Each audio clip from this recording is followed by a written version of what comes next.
네, 오늘은 이사야서 54장, 55장을 통해서 종으로 인해 얻을 번영과 초청, 이런 제목으로 함께 나눠보도록 하겠습니다. 우리가 이사야서를 이렇게 전체 구조를 계속 되새기면서 보고 있죠. 그래서 이사야서 심판과 구원에 관해서 얘기하고 있다. 근데 우리는 지금 심판 부분은 이미 옛날에 다 살펴봤고 구원 부분을 살펴보고 있죠. 그래서 구원 부분에서 또 세 단락으로 나눴는데 그 중에 두 번째 단락 구원자에 대해서 살펴보고 있습니다. 그래서 구원자가 중심이에요. 오늘도 보면 종을 통해, 종이 구원자죠. 그래서 구원자를 통해서 얻게 되는 번영, 회복돼서 이제 번영할 것이라는 거죠. 번영과 초청. 어디로 초청할까요? 하나님 나라로, 번영된 하나님 나라로 초청하는 거죠. 그래서 구원으로 초청하는 이런 메시지를 함께 나눠보도록 하겠습니다. 자, 1번을 한번 보겠습니다. 죄인 된 이스라엘이 다시 번영을 맞이하고 새 예루살렘으로 초청받게 되는 근거는 무엇인가? 이스라엘이 죄인이 돼 있죠. 죄인이 돼서 그들 죄 때문에 지금 포로로 끌려가 있잖아요. 그래서 죄인이 된 이스라엘이 다시 번영을 맞이하고 새 예루살렘으로 초청받게 되는 근거는 뭐냐? 뭐 때문에 이렇게 되느냐? 죄로 인해서 갔으니까 죄 문제가 해결해야 되겠죠. 그래서 죄 문제가 해결돼야 다시 회복해서 번영으로 이끌고 또 하나님 나라로 초청을 받게 되는 거죠. 그래서 이 죄를 누가 문제를 해결해 줬습니까? 고난당한 종이 죄값을 지불했기 때문이다. 그래서 죄 문제가 해결됐기 때문이에요. 그래서 다시 초청을 원래 대로 초청을 받고 번영을 하게 된다 이 말씀입니다. 그래서 가장 중요한 게 뭐라고요? 이 일이 있기 위해서는 뭐가 전제됐다? 종의 고난. 그것은 곧 죄의 문제를 해결하기 위한 종의 고난이 있었기 때문이다. 그래서 죄값을 치렀기 때문이다. 그런 얘기입니다. 그게 전제하에서 이제 54장, 55장이 이제 등장하게 되는 겁니다. 그래서 오늘은 이제 단락으로 나눠보면 54장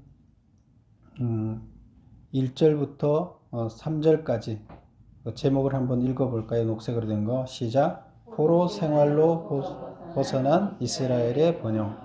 그래서 포로 생활로부터 벗어난 이스라엘이 번영하게 된다. 이런 게 3절까지고요. 그 다음에 두 번째 읽어보겠습니다. 시작. 여호와의 관대한 용서와 영원한 보호 약속. 그래서 여호와의 관대한 용서가 있었고 또 계속 보호해 주겠다고 하나님이 약속하시는 이 내용이고요. 그 다음에 세 번째 시작. 미래에 세워질 새 예루살렘의 영광. 그래서 새 예루살렘이 회복돼서 영광스럽게 서 있는 이 모습을 표현하고 있고요. 그 다음에 이제 55장으로 넘어가서 첫 번째 시작. 하나님의 초청과 증인 언약 체결. 하나님이 이제 초청을 하는 거죠. 하나님의 나라로, 새 예루살렘 성을 하나님의 나라로 보고 그 하나님의 나라로 초청하는 거예요. 그래, 초청을 했으면, 초청받아서 하나님의 사람이 됐으면 그 다음에 뭘 해야 돼요? 하나님을 다시 모르는 사람한테 전해서 내가 너무 여기 와보니 너무 좋더라. 이게 구원이다. 내가 왜 진작 이걸 몰랐느냐. 그러니까 너희들도 와라. 증인이 되는 거예요. 좋은 곳으로 인도하는 증인이 되라는 거예요. 그래서 증인이 되는 계약을 체결하는 이야기입니다. 그 다음에 마지막에 시작. 초청에 응한 자가 받는 축복. 그래서 거기에 초청받아서 예루살렘 성에 들어온 자들, 구원받는 자들이죠. 그래서 그들이 받는 어떤 축복을 받느냐, 받는 축복이 뭐냐, 이제 이런 것들을 다루고 있습니다. 그래서 첫 번째 단락으로 들어가 보겠습니다. 포로 생활로부터 벗어난 이스라엘이 어떻게 번영하느냐? 2번. 잉태하지 못한, 출산을 하지 못한, 상고를 겪지 못한 이스라엘이 노래해야 할 이유는 무엇인가? 뭐예요? 잉태하지 못했다는 거. 애를 결혼은 했는데 애를 배지 못했다. 애를 갖지 못한다는 거죠. 그 애를 갖지 못했으니까 당연히 출산을 할 수 없겠죠. 출산을 하지 못하고 또 당연히 상고를 겪지 못하겠죠. 그래서 이때 당시에 하나님이 준 축복은 자녀를 낳아서 대대손손 끊기지 않고 별과 같이 많아지는 거, 모래와 같이 많아지는 거 하나님의 축복인데 지금 잉태하지 못한다는 거예요. 그러니까 출산의 즐거움도 모르고 산고의 고통을 겪어본 적도 없어요. 근데 이런 사람들한테 이런 이스라엘을 이렇게 비교했어요. 근데 이런 이스라엘이 노래를 하라는 거예요. 무슨 축복이 주어져야 노래할 거 아니에요. 하나도 축복된 일이 없는데 대가 끊어지게 생겼는데 무슨 노래를 하는 거예요. 그래서 이스라엘이 아기를 배지 못한 옛날 결혼해서 아기 배지 못하면 어떻게 했어요? 서방 맞았죠. 쫓겨났죠. 근데 지금 그런 상황에서 무슨 노래를 하라는 거예요. 이스라엘의 대가 끊어지게 생겼다 얘기예요. 지금 이스라엘이 여자잖아요. 그 부인인데 이혼당한 여기서는 지금 아직 그 얘기는 아니고 결혼한 부인이 출산하지 못한다. 다음 세대를 지금 대를 이어갈 수 없다. 그런데 노래해라. 자, 메모 보겠습니다. 홀로 된 여인, 음행하다 남편에게 버림받은 여인, 그 이스라엘 여인을 잉태하지 못한 여인을 이렇게 본 거예요. 홀로 된 여인의 자식이 남편 있는 자의 자식보다 많아지기 때문이다. 홀로 된 여자의 임신도 못하고 출산도 못하는데 그런데 그 자식이 다른 집 자식들보다 홀로 된 여자, 쫓겨난 여자, 포로로 잡혀간 이스라엘의 자식이 많아진다는 얘기예요. 무슨 얘기예요?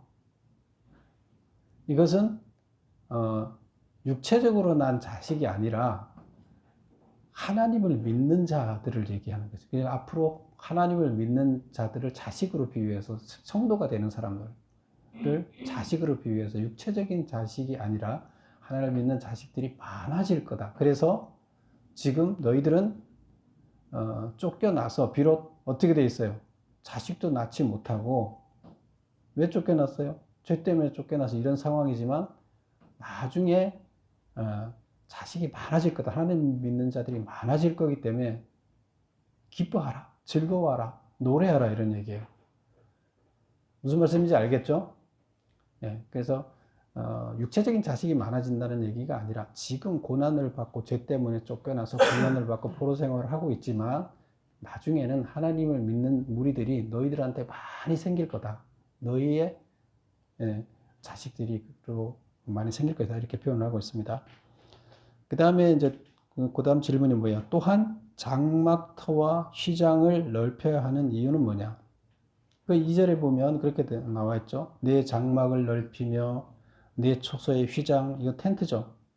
휘장을 아끼지 말고 널리 펴되 너의 줄을 길게 하며 너의 말뚝을 견고히 하라. 계속 넓게 지금 텐트를 치라는 거예요. 왜 그래요? 자식들이 계속 많아지니까. 그렇죠? 그래서 이것은 하나님을 믿는 자들이 계속 늘어날 것이다. 확장될 것이다. 교회가 확장된다는 얘기를 이렇게 표현하고 있어요. 이거는 이제 예언하는 거죠. 종이 된 종으로 인해서 죄 문제가 해결되고 났을 때 하나님의 나라가 확장되는, 하나님을 믿는 사람들이 많아지는 이런 것을 표현하는 겁니다. 그래서 메모 2번을 보면 너와 내 자손들이 열방으로 번져나가 황폐한 성읍들을 사람 살 곳이 되게 할 것이기 때문이다. 다시 말해서 교회가 확장되기 때문이다. 자식이 없는 것 같지만 그러나 너희들은 너희들을 믿는, 너희들이 하나님의 종으로 세워졌는데 그 하나님의 종으로 세워지는 교인들이 많아질 것이다. 신자들 많아질 것이다. 그래서 기뻐해라. 그리고 삶의 터전이 넓어질 거다. 계속. 그 사람이 살지 않는 곳에 너희가 계속 새로운 도시를 만들어서 늘려가야 된다. 텐트를 쳐야 된다. 뭐예요? 하나님의 교회가 확장돼 나가는 모습을 얘기를 하는 거예요. 그래서 3절까지 얘기가 무슨 얘기라고요? 이렇게 포로 생활로부터 벗어나서 이스라엘이 번영하는 것을 보여주는데, 여기서는 우리 항상 이사야서는 두 가지를 이중적인 의미를 포함하고 있다고 그랬어요. 첫 번째 의미는 뭐예요? 어떤 이야기를 하면서 소재거리를 이스라엘들이 포로로 사는 현재의 삶에서부터 해방되는 것을, 포로로부터 해방돼서 회복되는 것을 1차적 이유로 얘기를 하지만, 실제적으로 이것은 궁극적으로 뭘 말하기 위한 거라고요? 그것을 재료로 해서 이스라엘의 역사, 이스라엘의 현재 고난을 재료로 해서 실제 구원받는 이야기, 우리가 지금 죄로 인해서 죄의 노예가 돼 있어 지금 꼼짝도 못하는 상황에 있다가 그 노예로부터 해방돼서 구원을 받는, 이것을 표현하기 위해서 이스라엘의 포로 생활을 소재로 쓰고 있다. 그러니까 결론적으로는 하나님 나라를 얘기하기 위해서 말한다는 거죠. 이스라엘의 포로 생활을 회복되는 것만을 얘기하기 위한 것이 아니라는 거죠. 그 다음에 두 번째로 보겠습니다. 여호와의 관대한 용서와 영원한 보호를 약속하는 내용인데, 3번 여호와께서 이스라엘을 용서하시겠다고 약속하셨다. 용서를 하겠다. 이때 용서를 설명하기 위해서 여호와 하나님과 이스라엘의 관계를 어떻게 설정했는가? 용서를 하는데 하나님이 이스라엘을 용서하는 것을 쉽게 설명하기 위해서 하나님을 뭐로? 남편으로, 이스라엘을 아내로, 이렇게 비유를 해서 설명을 하고 있습니다. 그리고 이제 남편은 어떤 심정으로 아내를 용서하고 다시 맞이했는가? 2번 보면 남편은 아내를 사랑하지만 아내의 부정으로 인해 화가 나서 잠시 이혼을 했으나 아내가 당하는 수치와 치욕을 보고 가슴 아파하다가 큰 긍휼을 베풀어 용서하고 다시 아내로 맞이했다. 이런 시나리오를 쓰고 있어요. 그래서 이스라엘은 아내고 그 죄를 저지른, 그러니까 바람핀 아내예요. 그 바람 폈다는 게 뭐 한 거예요? 우상을 섬긴 거죠. 하나님 말씀대로 살지 않고 우상을 섬긴 것을 바람핀 아내, 이스라엘이 바람핀 아내다, 이렇게 표현을 하고 있는 거고요. 그래서 그것 때문에 남편인 하나님이 화가 나서 쫓아냈어요. 이혼했어요. 그런데 궁극적으로 완전히 버리기 위해서 쫓아낸 게 아니라 지금 화가 나서 잠시 동안 쫓아냈다는 거예요. 싸우면 잠시 동안 서로 보기 싫으니까 잠시 헤어지죠. 그런 의미로 잠시 동안, 내가 영원히 헤어지겠다고 쫓아낸 것이 아니라 잠시 동안이에요. 그래서 이스라엘이 포로 생활하는 것은 어떤 상태예요? 하나님이 화가 나서, 바람핀 마누라한테 화가 나서 집을 잠시 동안 쫓아낸 거예요. 그러나 버리려고 쫓아낸 게 아니라는 거예요. 정신 차리고 다시 회개하고 돌아오라는 그런 거죠. 앞으로는 바람 안 피겠다. 그리고 돌아오라는, 그렇게 표현을 하고 있습니다. 그래서 부정으로 인해 화가 나서 잠시 이혼했으나 아내가 당하는 수치와 치욕을 보고, 포로 생활하는 걸 보고 가슴이 아파서 큰 긍휼을 베풀어 용서하고 다시 아내로 맞이한다. 그를 용서하기 위해서 종을 보냈죠. 고난 종을 보내서 고난 당하게 돼. 그 종이 누구예요? 하나님 자신이에요. 남편이 스스로 인간의 몸을 입고 와서 스스로 그 아내의 죄의 대가를 치러주고 아내를 데리고 오는 거예요. 무슨 말씀인지 알겠죠? 하나님이 인간의 옷을 입고 와서, 인간의 모습으로 와서 아내의 죄값을 치르고 깨끗하다 하고 용서하고 데리고 온다. 이제 이런 얘기가 되는 겁니다. 그래서 하나님이 이렇게 넓은 아량으로 긍휼을 베풀고 사랑하신다. 그 다음에 이제 그 다음 문제가 뭐죠? 남편은 다시 불러들인 아내에게 어떤 약속을 했는가? 3번 영원한 자비로 긍휼히 여기며 어떠한 경우라도 노하거나 책망하지 않고 보호할 것이다. 자, 이것을 어디를 보냐면 본문을 한번 읽어볼게요. 9절을 한번 볼까요? 9절 이는 내가 노아의 홍수와 같도다. 내가 다시는 노아의 홍수로 땅 위에 범람하지 못하게 하리라. 8절부터 볼게요. 내가 넘치는 진노로 내 얼굴을 내게서 잠시 가렸으나 영원한 자비로 너를 긍휼히 여기리라. 그리고 이제 9절에 가서 그 영원한 자비로 너를 긍휼히 여겨서 용서하겠다는 뜻이죠. 그리고 9절에 가면 어떻게 용서를 하느냐. 이는 내게 노아의 홍수와 같도다.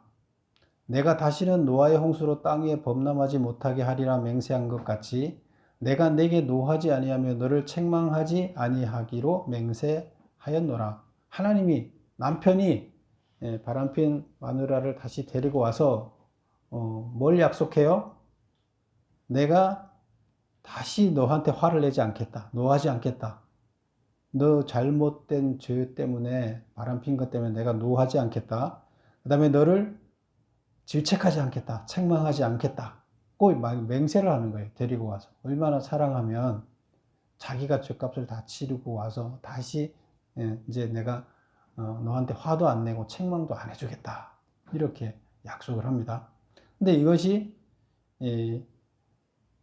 뭐와 같나 하면 노아 때 홍수 때문에 사람들이 다음에 또 홍수가 나서 멸망할까봐 겁났잖아요. 큰 홍수로 사람들이 다 죽었잖아요. 시체가 썩는 냄새가 막 온 사방이 진동하잖아요. 다 죽었으니까.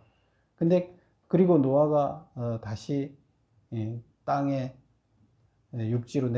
배에서 육지로 내려왔을 때 얼마나 지금 이 마음속에 절망감이 가득했겠어요. 이제 어떻게 해야 되느냐. 그런데 그때 내가 다시 이런 일이 안 일어나게끔 하겠다고 약속했던 것처럼 내가 절대로 너한테 화를 내거나 책망을 하지 않겠다. 너 잘못 때문에. 이렇게 약속을 하는 거예요. 그리고 10절 보면 산들이 떠나며 언덕들은 옮겨질지라도 이렇게 산들이 떠나고 언덕들이 옮겨진다는 것은 이게 큰 폭우가 내렸을 때 홍수가 왔을 때 그쵸 노아의 홍수 때 막 다 잠겼으니까 산과 언덕들이 다 무너지고 다 형태가 바뀐 거죠. 그래서 그런 일이 앞으로 있더라도 나의 자비는 내게서 떠나지 아니하며 나는 너한테 베푼 이 자비는 절대로 떠나지 않는다. 나의 화평의 언약은 내가 너한테 화를 내지 않고 너하고 화평하게 살겠다는 이 언약은 흔들리지 않겠다. 지금 그전에는 화가 나서 뭐예요? 집을 쫓아내서 포로 생활 시켰는데 이제 앞으로 그렇게 안 하겠다. 이제 이렇게 얘기를 하는 거예요. 그래서 그 3번의 문제 마지막 보면 영원한 자비로 긍휼히 여기며 어떠한 경우라도 노하거나 책망하지 않고 보호해주겠다. 이렇게 이제 약속을 합니다. 그래서 절망하지 않도록 이렇게 얘기를 합니다. 그 다음에 이제 그리고 나서 새 예루살렘이 얼마나 아름답게 회복될 것인가 하는 것에 대한 얘기를 합니다. 4번 예루살렘은 어떠한 영광을 얻게 될 것이라고 했는가? 그 11절 한번 볼까요? 너 곤고하며 광풍에 요동하여 안위를 받지 못한 자여 보라. 여기서 너 이스라엘 예루살렘 성 곤고하며 피곤하다는 거죠. 그 다음에 광풍이 요동하여 안위를 받지 못한 너무나 막 태풍이 몰아쳐서 마음의 평안이 없어서 잠도 못 자고 피곤한 이런 자요. 이 이스라엘이 지금 이런 상태라는 거죠. 너무나 피곤해 지쳐 있다. 노예 생활 했으니까 뭐 얼마나 지쳐 있겠어요. 그런데 보라, 내가 화려한 채색으로 내 돌 사이에 더하여 청옥으로 내 기초를 쌓으며, 그래서 그 예루살렘 성에 청옥으로 아주 옥으로 된 그 성의 기초를 쌓겠다. 그 다음에 홍보석으로 내 성벽을 지으며 기초를 했으면 성벽을 쌓아야 되잖아요. 그 벽도 이게 보석으로 쌓겠다. 뭐 성문을 보석으로 만들고 내 지경을 다 보석으로 꾸밀 것이며, 그래서 예루살렘 성을 다 보석으로 짓겠다는 거예요. 아름답게 지어주겠다. 지금 예루살렘 성은 어떤 상태예요? 다 파괴됐죠? 황폐한 상태죠. 사람이 살 수 없는 그런 상태인데 그것을 내가 아름다운 보석으로 그 성을 다 지어주겠다. 이것은 예루살렘 성을 회복시켜 준다는 것을 표현하는 이야기면서 동시에 또 어떤 얘기라고요? 하나님 완성될 하나님 나라의 모습을 이렇게 얘기해 주는 거예요. 그 다음에 또 어떤 모습이에요? 내 모든 자녀는 여호와의 교육을 받을 것이며 내 자녀에게는 큰 평안이 있을 거다. 그래서 예루살렘 성은 아주 보석으로 아름답게 지어주고, 그 다음에 그 성에 살 내 자녀들은, 내 자녀들하는 거 아까 누구라 그랬어요? 하나님을 믿는 성도. 그래서 내가 지금 전도해서 만들어낸 하나님의 성도들은 여호와의 교훈을 받을 것이니 내 자녀는 큰 평안이 있을 것이다. 그 다음에 너는 공의로 설 것이며, 이스라엘은 공의로 선다는 거예요. 그래서 하나님은 항상 공동체를 얘기한다 그랬죠. 그리고 그 공동체는 뭐가 지배해야 된다고요? 하나님의 통치 이념인 공의가 지배해야 된다 이랬죠. 그래서 거기에 공의가 세워질 것이다. 그 다음에 그렇기 때문에 학대가 내게서 멀어질 것이며, 공의가 세워지면 다 공평하게 잘 사니까 막 먹고 살기 힘들고 학대받는 자가 없어질 것이다. 그런 얘기를 하는 거죠. 그러니까 내가 두려워하지 아니할 것이며 공포도 내게 가까이 하지 못할 것이다. 보라, 그들이 분쟁을 일으킬지라도 나로 말미암아 아니한 것이니 누구든지 너와 분쟁을 일으키는 자는 너로 말미암아 패망할 것이다. 너한테 어떻게 싸움을 걸어오는 자는 무조건 패망할 것이다. 내가 지켜주기 때문에.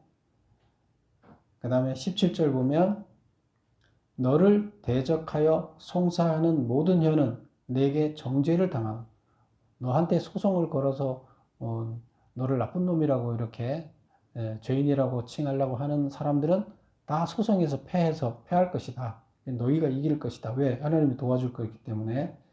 이는 여호와의 종들의 기업이요 이는 그들이 내게서 얻은 공의니라. 하나님의 공의가 지배하고 있고 하나님의 종들을 하나님이 지켜주기 때문에, 하나님의 기업이기 때문에 그래서 승리할 수밖에 없다. 이제 이런 얘기를 합니다. 그래서 그 성에는 이런 하나님이 함께 하기 때문에 이러한 영광들이 그 안에 있을 것이다. 좋은 일들, 행복한 일들만 있을 것이다. 이렇게 설명하죠.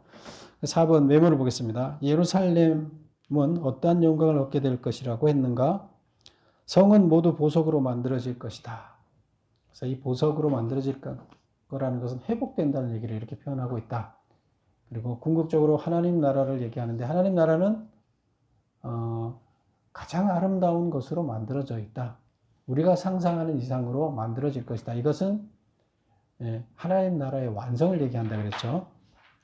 그 다음에 모든 자녀들은 여호와의 교훈을 받아 큰 평안을 누릴 것이다.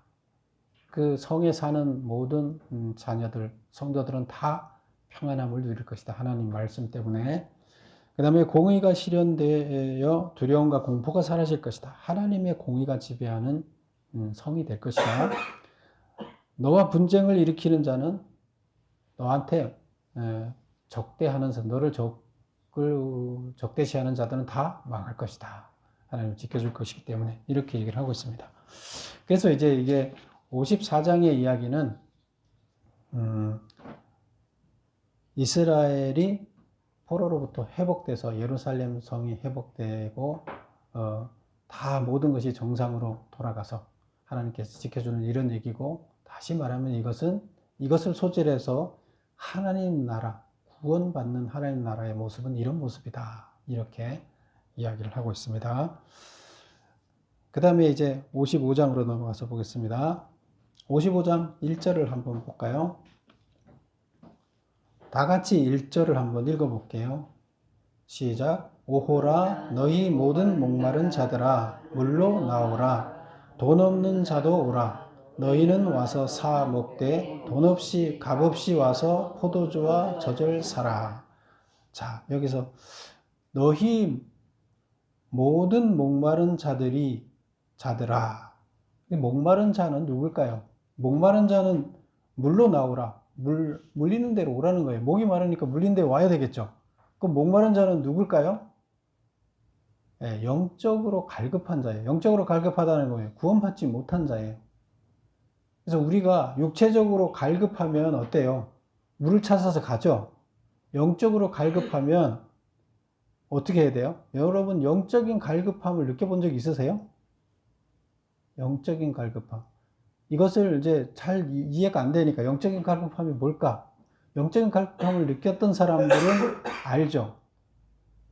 아, 내가 이 어려움을 내가 내 힘으로 극복할 수 없는데 이게 무슨 문제인가? 이 신이 있는 것인가?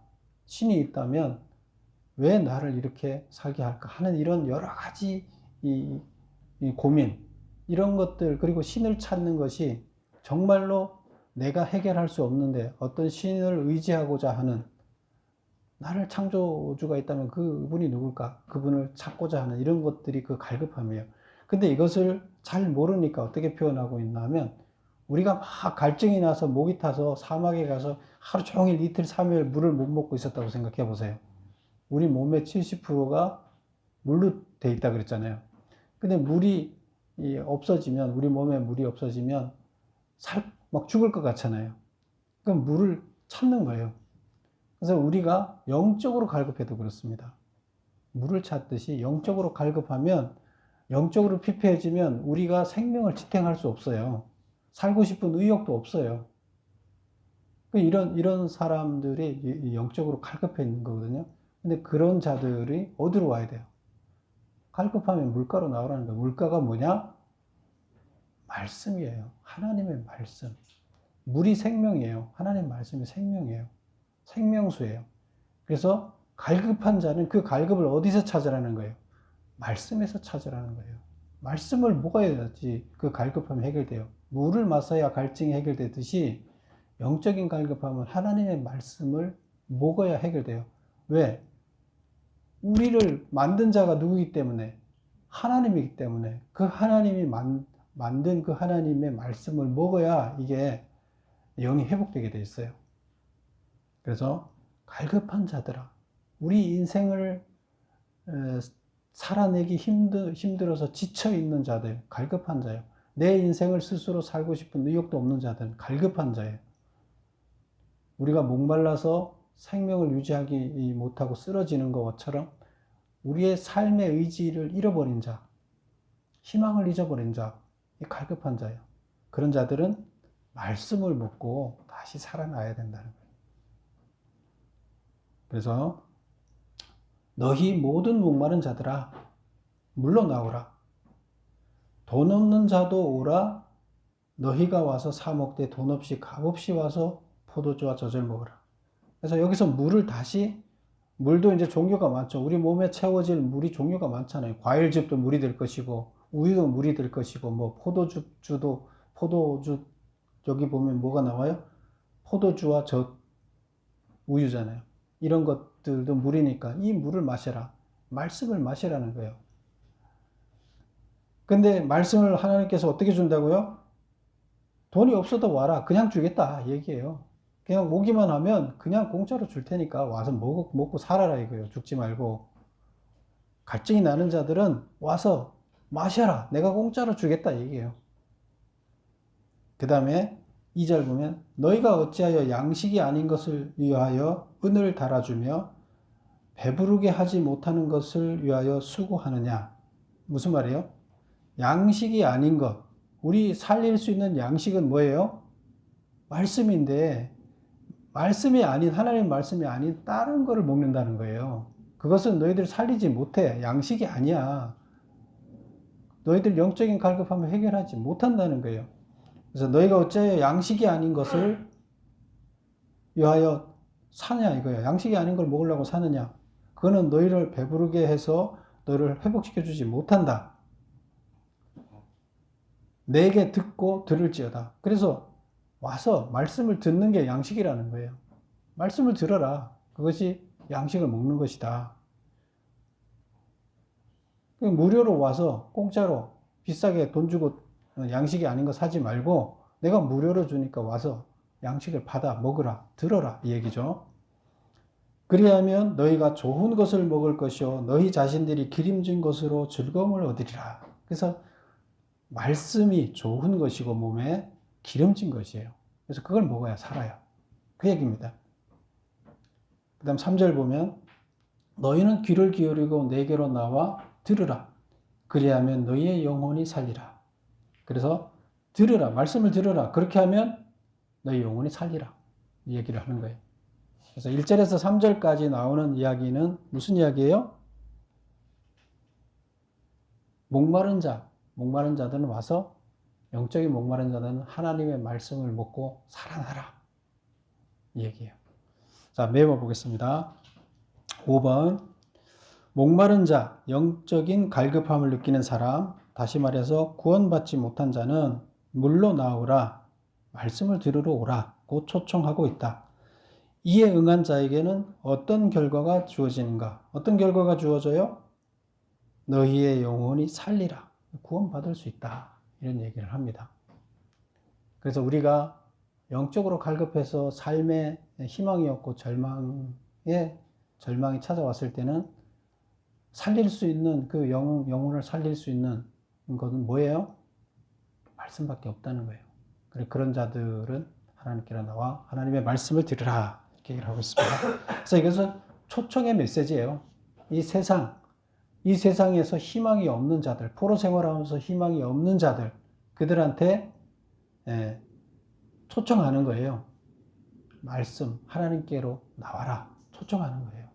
하나님께로 나와야 말씀 들을 거 아니에요. 하나님께로 와라. 죽어가는 자들한테 살기 위해서 하나님께로 와라. 초청하는 거예요. 구원의 메시지, 구원의 초청자는 거예요. 6번 보겠습니다. 내가 너희를 위하여 영원한 언약을 맺으리니에서 언약의 내용은 무엇인가? 이건 어디 나와요? 3절 그 후반절에 나오죠. 보면 3절 다시 보면 너희는 귀를 기울이고 내게로 나와 들으라. 그리하면 너희의 영혼이 살리라. 내가 너희를 위하여 영원한 언약을 맺으리니. 이제 초청받고 나와서 물 먹으러 나왔다는 거예요. 하나님한테는 나온 거죠. 초청을 받고. 그러면 그 다음에 그 초청받고 나온 너희를 위하여 영원한 언약을 맺겠다는 거예요. 하나님이. 이게 무슨 언약이냐는 거예요. 이 언약 내용이 뭐냐? 그 다음에 나오죠. 다윗에게 허락한 확실한 은혜이니. 그 다윗의 예를 드는 거예요. 너와 어떤 언약을 하나 하면 다윗하고 했던 언약처럼 이제 예를 들는 거예요. 곧 다윗에게 허락한 확실한 은혜이니라. 보라, 내가 그를 만민에게 증인으로 세웠고 만민의 인도자와 명령자로 삼았나니. 그래서 다윗을 어떻게 했었나 하면 다윗을 만민에게 증인으로 세워서 다윗은 하나님과 교통을 했죠. 다윗이 하나님이 도와줘서 다윗이 그 이스라엘 그 나라를 세울 수가 있었잖아요. 골리앗과의 싸움에서도 승리할 수 있었고. 그래서 이때 만민에게 증인으로 세워서 만민의 인도자와 명령자가 되게 했다. 그래서 많은 사람들의 증인이 되게 해서 하나님께로 인도하는 증인으로 삼았다는 거예요. 다윗을. 하나님이 다윗과 함께하는 것을 보여줌으로 인해서 사람들이 그걸 보고 하나님께로 돌아왔다. 결국 하나님이 다윗을 증인으로 삼았다 이 얘기예요. 무슨 증인? 하나님께로 초청하는 증인. 그래서 그렇듯이 너희를 어떻게 삼겠다? 증인으로 삼겠다는 거예요.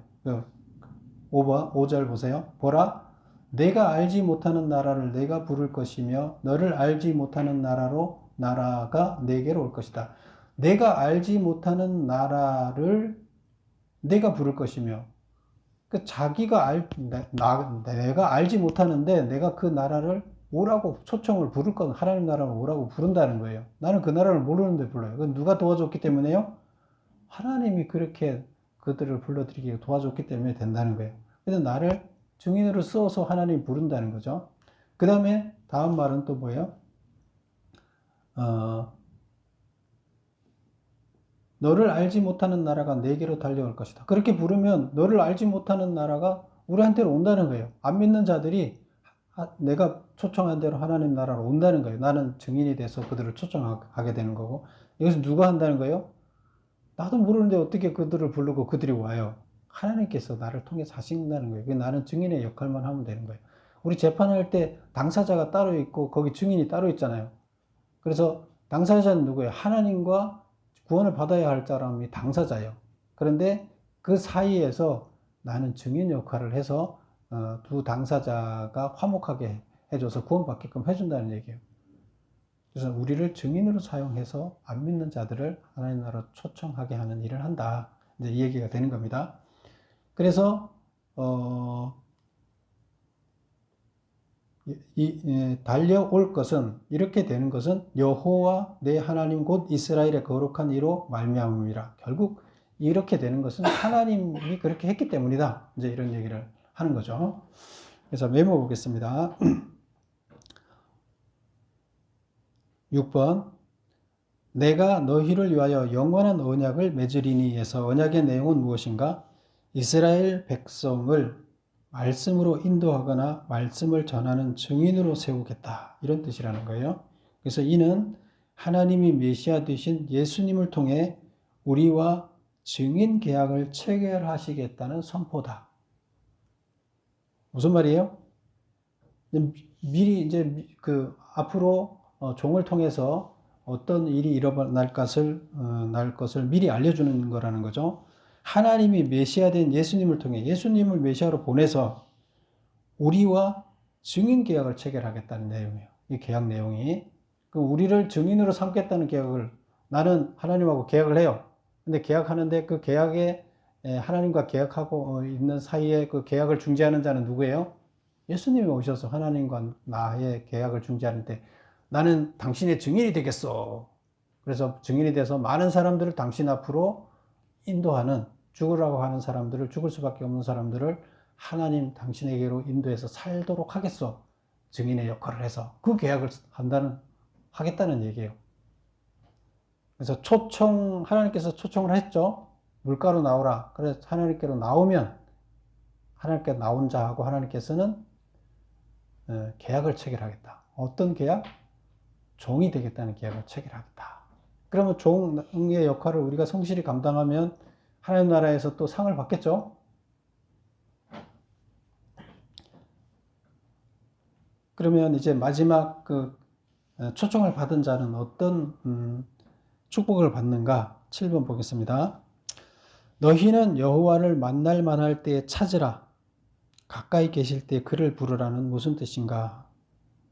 이거 6절을 한번 같이 읽어볼까요? 뭐 유명한 말이라 다 같이 한번 읽어볼게요. 시작. 너희는 여호와를 만날 만할 때에 찾으라. 가까이 계실 때에 그를 부르라. 무슨 말일까요? 우리가 많이 들었던 얘기죠. 만날 만할 때에 찾으라. 가까이 계실 때에 그를 부르라.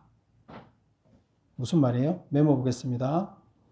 여호와께서 만나러 오셨을 때 스스로 결단하고 나와서 그를 만나라는 뜻이다. 하나님께서 부르면서 야, 너 빨리 와 이럴 때 우리 만나러 오셨어요. 하나님이. 그러고 와서 막 나오라고 부르면 그때 나오라는 거예요. 하나님이 지금 우리를 막 부르다가 가버리면 어떻게 돼요? 가버린데 그때 하나님 만나러 나와봐야 만날 수 있어요? 없어요? 만날 수 없어요. 만날 수 있는 조건일 때 만나라는 거예요. 만날 수 없는 조건일 때는 늦었다는 거예요. 하나님이 와서 우리를 부를 때, 그때 가서 제 여기 있습니다 하고 부름에 응답하라는 거예요. 초청에 응하라는 거예요. 그리고 가까이 계실 때 그를 부르라. 같은 말이죠. 그래서 하나님이 오셔서 우리를 하나님 나라로 초청할 때, 가까이 와셔서 할 때 그때 나가서 응답해. 하나님 떠나면 하나님 다시 구원의 길이 없다. 이 얘기는 이 하나님의 초청, 하나님이 찾아와서 초청하는 시간은 제한되어 있다는 거예요. 어떻게 제한되어 있어요? 우리가 살아있는 시간으로 제한되어 있어요. 그게 하나님이 우리를 부르는 때예요. 가까이 오셔서. 죽었을 때는 우리가 아무리 그때는 이제 하나님께로 가겠습니다. 내가 그래야 구원을 받을 것 같습니다. 이미 끝났다는 거예요. 안 된다는 거예요. 그래서 살아있을 때 하나님 우리 곁에 있다는 얘기는 살아있을 때 초청에 응해라는 거예요. 그 다음에 8번 하나님의 초청에 응답한다는 것은 어떻게 하는 것인가? 자, 어디를 보나 하면 7절 보겠습니다. 악인은 그의 길을, 불의한 자는 그의 생각을 버리고. 초청에 응한다는 거 어떻게 하는 거냐? 우리는 악인이에요. 그렇죠? 이 땅에 사는 자들은 다 죄를 짓고 살기 때문에 악인이에요. 그래서 우리가 우리 방식대로 살던 길은 악한 길이에요. 그래서 그걸 버리라는 거예요. 우리 방식대로 세상의 가치관으로 살아왔던 길을 버려라. 내가 악인이 아니고 어떤 악인이 따로 있다고 생각하는 게 우리를 얘기하는 거예요. 초청받은 우리가 악인이에요. 그래서 우리가 살던 길을 버려라. 세상의 가치관으로 살던 길을 버려라. 불의한 자는 그의 생각을 버려라. 우리의 생각을 버려라. 그거는 아주 나쁜 거다. 그 얘기예요. 하나님이 초청받았을 때 우리 살던 길을 버리고 우리의 생각을 버리고 여호와께로 돌아오라. 여호와께로 돌아오라는 게 뭐라고요? 하나님의 생각을 따르라는 거예요. 우리의 우리 거를 다 버리기로 결단하고 하나님의 생각으로 우리를 채우겠다고 결단하는 게 여호와께로 돌아오는 거예요. 그리하면 그가 긍휼히 여기리라. 그러면 우리를 불쌍히 여기시고 우리 하나님께로 돌아오라. 그가 너그럽게 용서하사. 그렇게 하면 우리를 불쌍히 여기시고 용서해 주신다. 죄 문제를 해결해 주신다는 거예요. 이는 내 생각이 너희의 생각과 다르며 내 길은 너희의 길과 다름이라. 여호와의 말씀이라. 여기서 생각에 대해서 계속 얘기하죠. 우리의 생각을 버리라고 초청받았을 때 버리라고 얘기하는데 그 다음에 그 생각에 대해서 다시 설명을 계속해 나가고 있어요. 이는 내 생각이 너희의 생각과 다르며 하나님의 생각과 우리의 생각은 틀리다는 거예요. 이 길은 너희의 길과 다르다. 하나님의 길은 우리가 가는 길과 다르다는 거예요. 그럼 우리가 가는 길은 뭐예요? 악한 길이고 하나님은 선한 길이에요. 우리가 생각하는 것은 불의한 생각이고 하나님의 생각은 옳은 거예요. 그래서 우리 거를 버리라는 거예요. 그리고 9절에 보면 이는 하늘이 땅보다 높은 같이 내 길은 너희의 길보다 높으며 내 생각은 너희의 생각보다 높다. 누구 생각이 맞다는 거예요? 하나님 생각이 맞다는 거예요. 그 다음에 이는 비와 눈이 하늘로부터 내려서 그리로 돌아가지 아니하고 땅을 적셔서 소출이 나게 하며 싹이 나게 하여 파종하는 자에게는 파종을 주며 먹는 자에게는 양식을 줌과 같이. 이건 무슨 말을 하나 하면 이제 비와 눈이 내리잖아요. 그러면 하늘에서 비와 눈이 내리면 그 비와 눈이 어떻게 해요? 이 땅에 비와 눈이 내려서 이 땅의 곡식들을 잘 여물게 해서 그 곡식들의 결실을 잘 맺게 한 다음에 그 물이 사라진다는 거예요. 그렇죠? 그냥 아무 일을 안 하는 게 아니에요. 그 비와 눈이 내리면 그것은 이 땅에 살고 있는 식물들을 다 잘 살게 만들어서 열매 맺게 만들어서 결국 목적을 달성한다는 거예요. 11절은 뭐냐면 이것과 같이 비와 눈과 같이 내 입에서 나가는 말도 어떻게 하는 거예요? 하나님 입에서 나오는 말이 비와 눈과 같다는 거예요. 결실을 맺게 한다는 거예요. 그냥 없어지는 것이 아니라 하나님의 말은 반드시 결실을 맺는다는 거예요. 없어지는 게 아니에요. 비와 눈이 와서 열매를 맺게 하듯이 결국 비와 눈처럼 하나님의 말씀은 분명히 헛되지 않고 열매를 맺는다는 거예요. 무슨 열매? 구원의 열매를 맺는다는 거예요. 그래서 인간들을 구원하는 열매라는 건 뭐예요? 이 땅에서 인간들에 대한 열매는 뭐예요?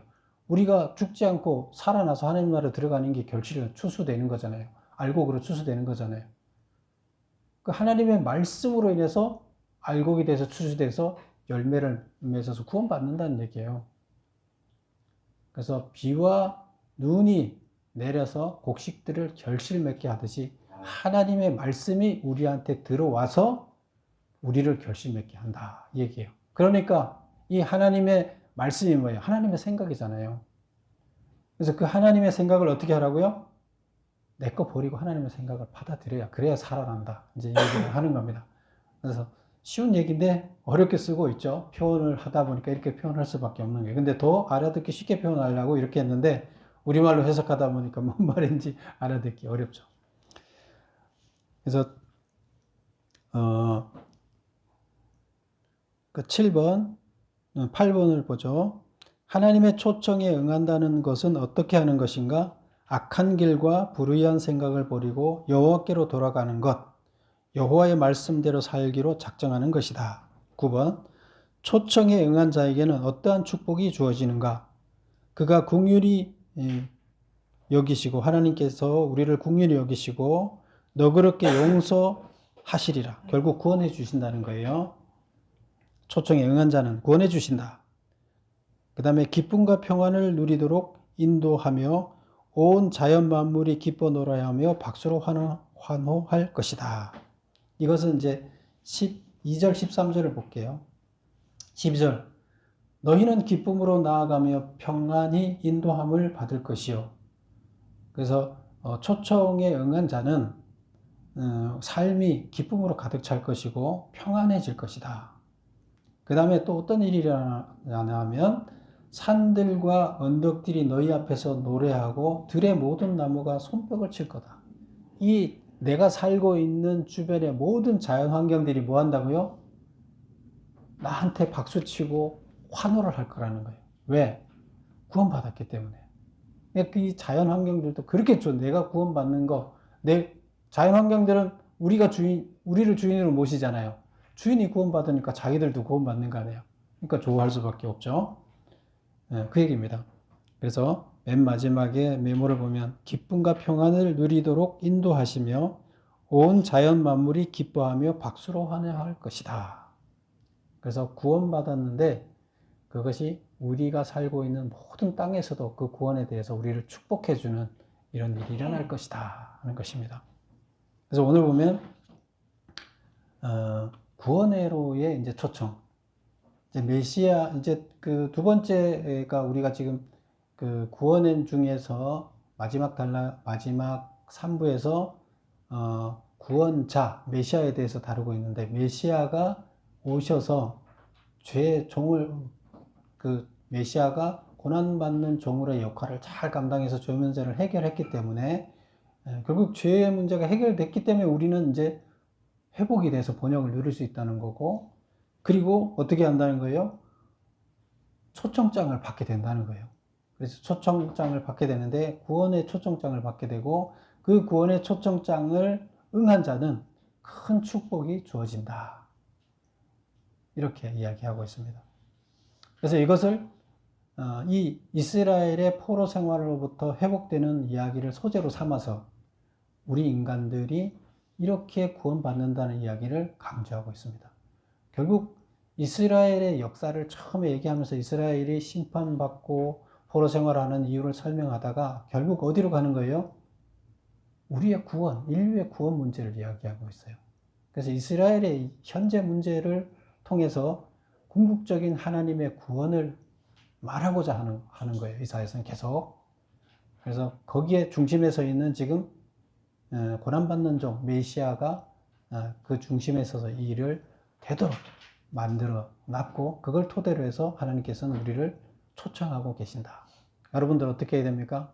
초청에 응해야 되는 거죠. 물가로 나와야 되는 거죠. 그리고 나왔으면 증인이 돼야 되는 거죠. 그래서 여러분 다 초청에 응하고 증인이 되는 여러분이 되시기를 축원합니다. 기도하겠습니다.